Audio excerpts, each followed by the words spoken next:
নমস্কার বন্ধুরা, রোমা রেসিপিতে আপনাদের সকলকে আরও একবার স্বাগত। আজ বানাবো হোমমেড পিৎজা। তো দেখুন, এভাবে পিৎজা বানালে সবাই প্রশংসা পাবেন বাড়ির লোকের কাছে। আমার বর আমাকে খুব প্রশংসা করেছে। ওই সকল খাবার পছন্দ করে না, তাও খেতে খুব টেস্টি হয়েছে বলছিল।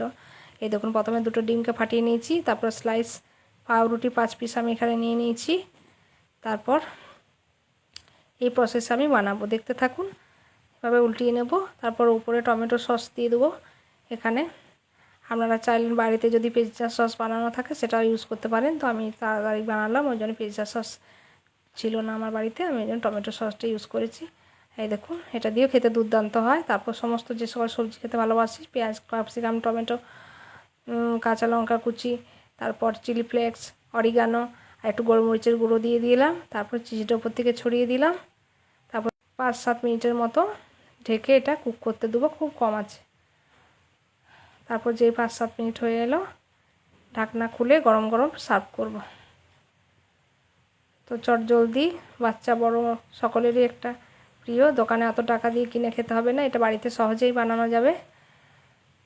তো কেমন লাগলো আমার এই পিৎজা রেসিপি আমাকে অবশ্যই কমেন্টে জানাবেন। যদি ভালো লেগে থাকে লাইক, কমেন্ট, শেয়ার করবেন আর চ্যানেলটিকে সাবস্ক্রাইব করারও অনুরোধ রইল।